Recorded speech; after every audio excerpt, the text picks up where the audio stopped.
Friends, વિદ્યાર્થી મિત્રો, હવે આપણે એનસીઈઆરટી ના આપણા સિલેબસનું 7મું ચેપ્ટર જોઈએ એના પહેલા એક બેઝિક નોલેજ આપણે મેળવી લઈએ કે અંતરસૂત્રનો ઉપયોગ ક્યારે કરવો. ધ્યાન રાખો બચ્ચાઓ, જ્યારે પણ તમારે આ ચેપ્ટરના અંદર યામ ભૂમિતિના અંદર અંતરસૂત્રોની વાત આવે ત્યારે સર્વપ્રથમ આપણે કોઈ બે બિંદુ ધારીએ ax1 y1 અને bx2 y2. ax1 y1 અને bx2 y2 જ્યારે આપણે આવા a ના યામ આપણે લીધેલા છે x1 y1, b ના યામ છે x2 y2. બરાબર સમજો બચ્ચાઓ. a અને b બિંદુ છે, x1 અને y1 a ના યામ છે, b બિંદુ છે, x2 અને y2 b ના યામ છે. પહેલી વાત મેં તમને બરાબર સમજાવી, ધ્યાન રાખજો. a અને b બિંદુ છે, x1 y1 બિંદુ a ના યામ છે, b બિંદુ છે, x2 y2 તેના યામ છે. હવે જ્યારે આપણે 9મા ધોરણમાં આલેખ દોરતા શીખેલા ત્યારે એમાં આપણે આ તમામ બિંદુઓને દર્શાવતા.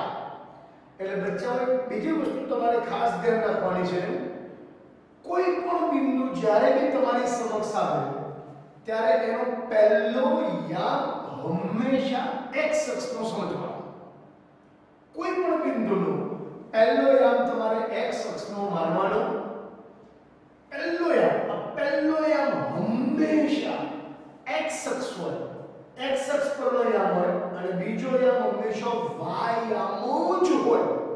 સપોઝ તમારી પાસે કોઈ બિંદુ હોય p5 છે તો બચ્ચાઓ 5 એ x1 x અક્ષનો યામ હોય, એટલે કે x યામ હોય.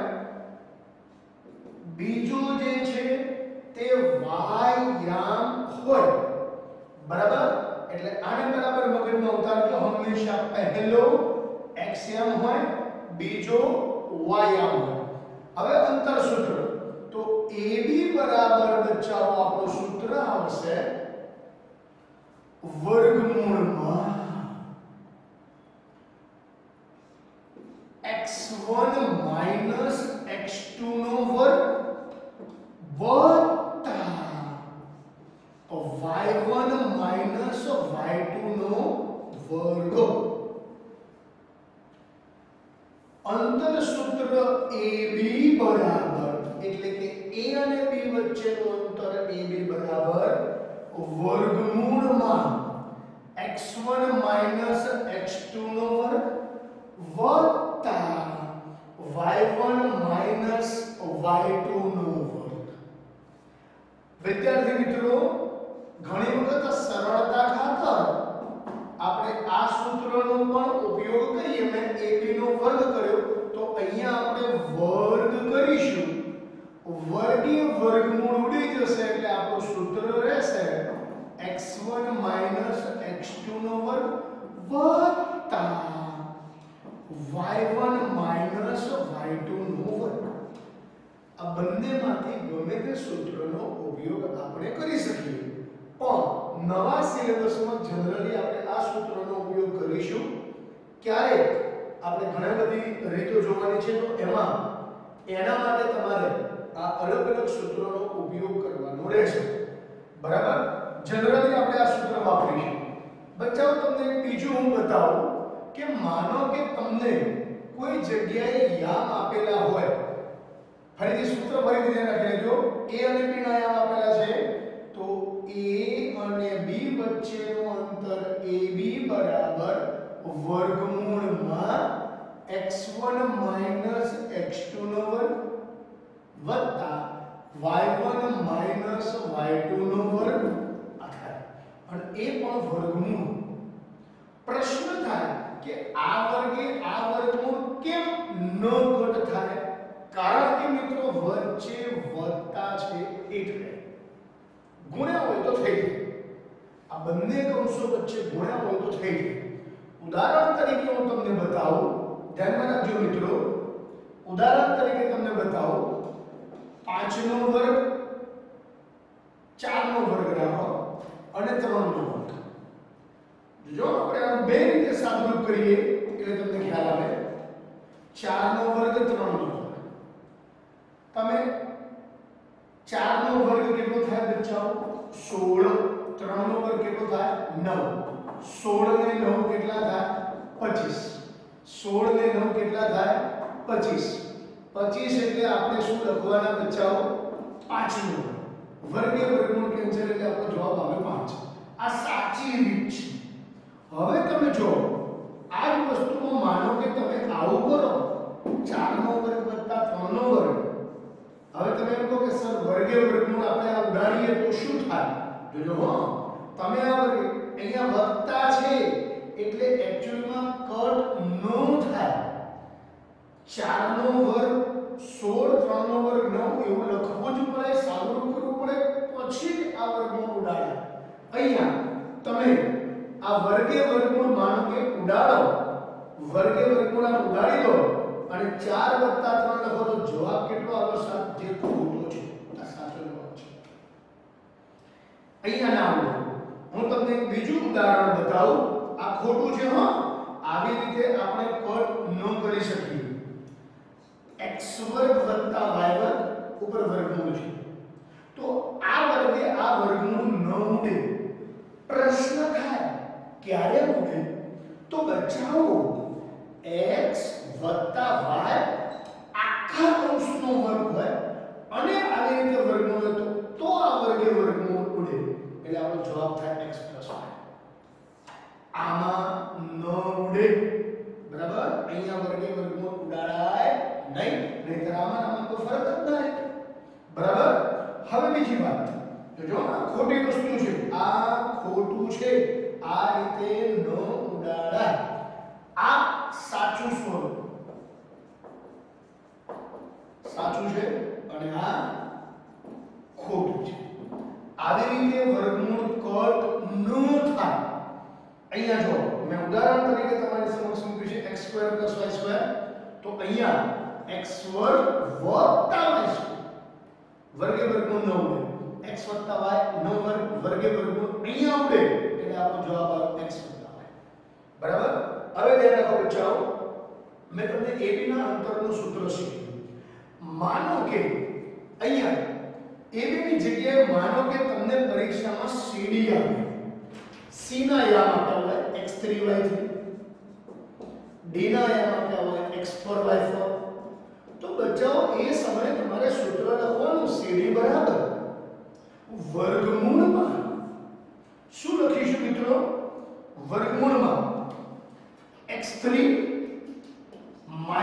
x4 આખાનો વર્ગ વત્તા y3 - y4 આખાનો વર્ગ. વિદ્યાર્થી મિત્રો, આનું સૂત્ર આ થાય. તમારે કોઈ પણ વખતે અંતર સૂત્રનો ઉપયોગ કરવાનો હોય ત્યારે x યામોની બાદબાકીનો વર્ગ વત્તા y યામોની બાદબાકીનો વર્ગ કરવો. બરાબર? તો આપણે એક પાર્ટ પૂરો કર્યો. તો આવા કોઈ પણ સૂત્ર હોય તો આપણને આવડવા જોઈએ. થોડા આગળ વધીએ. અંતર સૂત્રના કેટલાક ગુણધર્મો ધ્યાન. અંતરના ગુણધર્મો કોઈ પણ ત્રણ બિંદુ ABC માટે AB > હંમેશા 0 જ હોય. એટલે કે AB ની વેલ્યુ કાં તો ધન હોય કાં તો 0. એટલે અંતર હંમેશા અનઋણ હોય. અનઋણ ઋણ ન હો. બચ્ચાઓ ઋણ ન હો એનો મતલબ શૂન્ય અથવા ધન હો. અંતર કાં તો 0 હોય કાં તો અંતર ધન હોય. બીજી ખાસ વાત કે અહીંયા આપણને આપેલું છે ગ્રેટર, એનો મતલબ 0 થી મોટી સંખ્યા એટલે ધન. અને બચ્ચાઓ અહીંયા ઇક્વલ આપેલું છે એનો મતલબ શૂન્ય હોય. ઇક્વલ ના હોય તો શૂન્ય ના હોય, પણ ઇક્વલ છે એટલે 0 આવશે. અંતર હંમેશા અનઋણ હોય એનો મતલબ કાં તો અંતર શૂન્ય હોય કાં તો અંતર ધન હોય, પણ અંતર ક્યારે ઋણ ન હોય. યાદ રાખજો બચ્ચાઓ, અંતર ઋણ ન હોય, યામ ઋણ હોઈ શકે, પણ અંતર ક્યારે ઋણ ન હોય. બરાબર. બીજું આ આપણે પૂરું કર્યું. જો a બરાબર b તો અને તો જ ab બરાબર 0.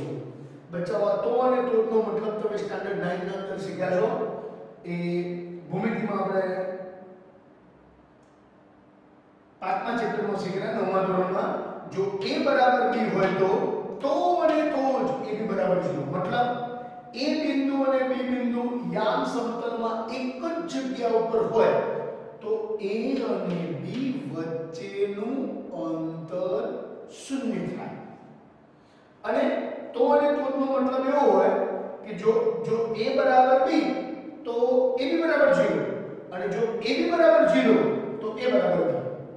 એટલે કહેવાનો મતલબ કે એને એક જ વાક્યમાં આપ્યું, જો a બરાબર b તો અને તો જ ab બરાબર 0. એટલે કે a અને b એક જ જગ્યા ઉપર હોય. આપણે જે આલેખ દોરીએ એમાં જે જગ્યાએ a હોય એ જ જગ્યા ઉપર બિંદુ b હોય, ab વચ્ચેનું અંતર 0 થાય.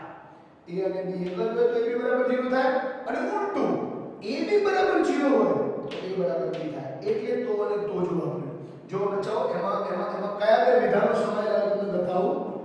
જો a બરાબર b તો અને તો જ ab બરાબર 0. તો બચ્ચાઓ આમાં બે વિધાનો આ સમાયેલા છે. પહેલું, જો a બરાબર b તો ab બરાબર 0. અને બીજું, જો ab બરાબર 0 તો a બરાબર b. આ બંને વાક્યોનું મિશ્રણ આના અંદર સમાયેલું છે. બરાબર. આ બંને ભેગા કરીને વાક્ય બને. જો આનો મતલબ એવો થાય કે જો a બરાબર b તો ab બરાબર 0, અને જો ab બરાબર 0 તો a બરાબર b. એ બંનેને ભેગા કરીએ તો જો a બરાબર b તો અને તો જ ab બરાબર 0. તો મતલબ જો a અને b બરાબર, a અને b એક જ જગ્યા ઉપર હોય તો a થી b નું અંતર શૂન્ય થાય. આગળ, જો AB + BC = AC તો ABC સમરેખ છે. ABC કેવા છે? સમરેખ. AB + BC = AC તો ABC સમરેખ છે. આમાં બચ્ચાઓ કોણ ડબલ વખત છે? આ સરવાળામાં B. તો બિંદુ આ રીતે હશે ABC. માનો કે PQ + PR = QR આવું હોય તો આમાં ડબલ વખત કોણ છે બચ્ચાઓ? P. તો QPR થાય. સમરેખ તો થાય જ, પણ P બિંદુ વચ્ચે હશે. જે ડબલ વખત હોય ને એ વચ્ચે હશે. જો AB + BC = AC તો ABC સમરેખ છે. જો AB + BC = AC, જો AB + BC = AC તો ABC સમરેખ છે. પણ જો AB + BC > AC અથવા તો બરાબર નથી AC તો ABC અસમરેખ છે. બરાબર. આ થશે. હવે થોડા આગળ વધીએ આપણે. એક ત્રિકોણ માટેના ગુણધર્મો છે અને ચતુષ્કોણ માટેના ગુણધર્મો છે. આને આપણે બરાબર સમજવાનું છે. તો ધ્યાનમાં રાખજો બચ્ચાઓ, ત્રિકોણ ABC માં તમારે અંતર સૂત્રોના ઉપયોગ ક્યારે કરવાના? તો આ જે આપણે આ લખેલું છે એમાં અંતર સૂત્રોનો તમારે ઉપયોગ કરવાનો છે. ધ્યાનમાં રાખજો બચ્ચાઓ, જો તમે અંતર સૂત્રનો ઉપયોગ કરો અને AB, BC અને AC ત્રણેયના માપ સમાન આવે તો ABC સમભુજ ત્રિકોણ છે. કેવો ત્રિકોણ છે? સમભુજ. તમે અંતર સૂત્રની મદદથી AB શોધો, અંતર સૂત્રની મદદથી BC શોધો, અંતર સૂત્રની મદદથી AC શોધો.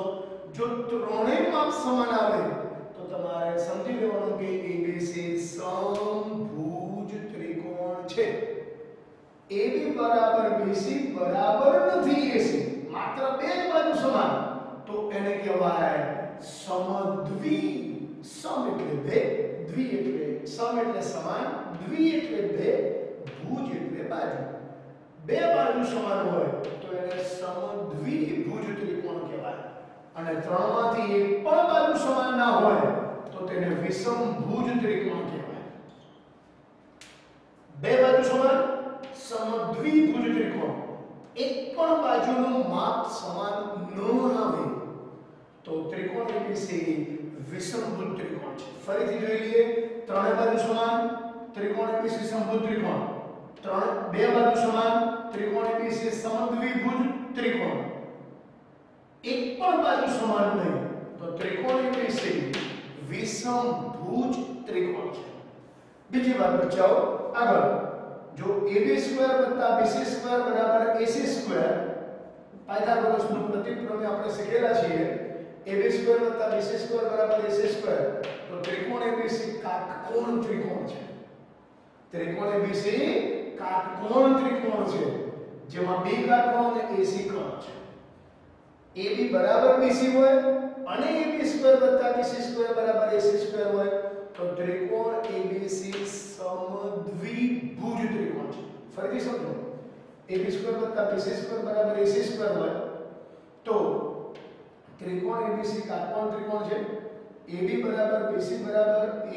BC હોય અને AB = BC અને AB² + BC² = AC² તો ત્રિકોણ એબીસી સમદ્વિભુજ કાટકોણ ત્રિકોણ છે. આમાં બે બાજુ સમાન હશે. આ રીતે આ બાજુ સમાન હશે. સૌથી મોટો હંમેશા શું હોય? કર્ણ. અને સમદ્વિભુજ કાટકોણ છે કાટકોણ ત્રિકોણ કહેવાય. જ્યારે આ માત્ર કાટકોણ ત્રિકોણ આવશે. બરાબર? તો બચ્ચાઓ ધ્યાન રાખો. હું આની તમને કી આપું એ બરાબર સમજો. જ્યારે પણ તમારે આમાંથી કોઈ પણ ત્રિકોણ સાબિત કરવાનું હોય ત્યારે અંબાલાલ મહારાજને પૂછવા જવાનું નહીં. અંતર સૂત્રનો ઉપયોગ કરવો. સમબાજુ ત્રિકોણ સાબિત કરવો હોય, સમદ્વિભુજ ત્રિકોણ કરવો હોય, વિષમભુજ કરવો હોય, કાટકોણ કરવો હોય કે સમદ્વિભુજ કાટકોણ કરવો હોય ત્યારે તમારે ત્રણેય બાજુના અંતર સૂત્રની મદદથી શોધવા. ક્લિયર? આગળ વધીએ. ચતુષ્કોણ માટે જો AB = CD, BC = AD તો ચતુષ્કોણ ABCD એ સમાંતર બાજુ ચતુષ્કોણ છે. એટલે મતલબ કોઈ ચતુષ્કોણની આવી રીતે બચ્ચાઓ સામસામેની બાજુઓ સમાન આવે.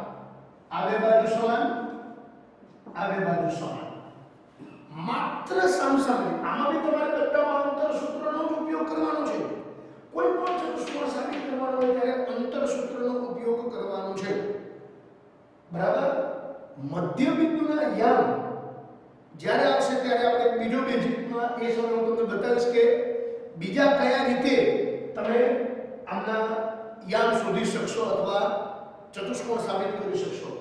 પણ ચતુષ્કોણ બચ્ચાઓ જ્યારે સાબિત કરવાનો હોય ત્યારે જનરલી આપણે અંતર સૂત્રનો જ ઉપયોગ કરીશું. હવે જો સામસામેની બાજુઓ સમાન A B C D, સામસામેની બાજુઓ સમાન તો સમાંતર બાજુ ચતુષ્કોણ.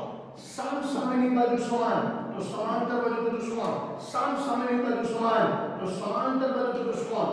સામસામેની બાજુ સમાન તો સમાંતર બાજુ ચતુષ્કોણ. હવે બચ્ચાઓ ચારે ચાર બાજુ સમાન, માત્ર ચારે ચાર બાજુ સમાન, ઇક્વલ. ચારે ચાર બાજુ સમાન તો સમબાજુ ચતુષ્કોણ. ચારે ચાર બાજુ સમાન તો સમબાજુ ચતુષ્કોણ. સામસામેની બાજુ સમાન તો સમાંતર બાજુ ચતુષ્કોણ. ચારે બાજુ સમાન તો સમબાજુ ચતુષ્કોણ. આગળ વધીએ બચ્ચાઓ. જો AB = CD, BC = AD અને વિકર્ણો વિસરતા ધ્યાન રાખો. સામસામેની બાજુ તો સમાન જ, સામસામેની બાજુઓ સમાન અને ઉપરાંત આ બંને વિકર્ણ સમાન તો યાદ રાખો બચ્ચાઓ કે લંબચોરસ હશે. એકલી સામસામેની બાજુ સમાન તો સમાંતર બાજુ, પણ સામસામેની બાજુ સમાન અને વિકર્ણો સમાન તો લંબચોરસ બનશે. સામસામેની બાજુ સમાન અને વિકર્ણો સમાન તો લંબચોરસ બનશે. તો બચ્ચાઓ આમાં તમારે કેટલું શોધવું પડે? ચારે ચાર બાજુના માપ અંતર સૂત્રની મદદથી શોધવાના, બે વિકર્ણોના માપ બી અંતર સૂત્રની મદદથી શોધવાના. ત્યારે જેને તમે લંબચોરસ છે એમ સાબિત કરી શકશો. અને છેલ્લે આપણો સુપર ચતુષ્કોણ ચોરસ, ચારે ચાર બાજુ સમાન. જો ચારે ચાર બાજુ સમાન અને વિકર્ણો બી સમાન. ચાર બાજુ તો સમાન અને આ વિકર્ણો બી સમાન તો ચોરસ બનશે. જો માત્ર સામસામેની બાજુ સમાન તો સમાંતર બાજુ, પણ સામસામેની બાજુ સાથે વિકર્ણો બી સમાન તો લંબચોરસ. સામસામેની બાજુ માત્ર સામસામેની બાજુ સમાન, સમાંતર બાજુ તો સમાન. સામસામેની બાજુ સાથે વિકર્ણો સમાન તો લંબચોરસ. ચારે ચાર બાજુ સમાન, સંબંધિત ચતુષ્કોણ. ચારે ચાર બાજુ સમાન, સંબંધિત ચતુષ્કોણ. ચારે ચાર બાજુ સમાન અને બચ્ચાઓ વિકર્ણો સમાન તો ચોરસ. ચારે ચાર બાજુ સમાન અને વિકર્ણો સમાન તો ચોરસ. બરાબર? તો જો જ્યારે બી બાજુના માપનો ઉપયોગ આવે ત્યારે તમારે જનરલી આપણા અંતર સૂત્રનો ઉપયોગ કરવો, આ અથવા આ. બરાબર? તમે બંનેમાંથી ગમે તેનો ઉપયોગ કરી શકો છો, પણ નવા સિલેબસમાં જનરલી આનો ઉપયોગ આપેલો છે. બરાબર? આનો ઉપયોગ જરૂર પડે તો બને ત્યાં સુધી પાયથાગોરસ વાળામાં જ કરવો, બાકી જનરલી આપણે આ સૂત્રનો ઉપયોગ કરીશું. તો બચ્ચાઓ આ એક બેઝિક વિડિયો છે, એમાં મેં તમને ઘણું બધું બતાવ્યું છે. ભૂલી જવાય તો આને રિપીટ કરતા રહેવાનું અઠવાડિયામાં કે મહિનામાં એકવાર, જેના કારણે બધું બેઝિક આપણને ફરીથી યાદ થઈ જાય. Thank you બચ્ચાઓ.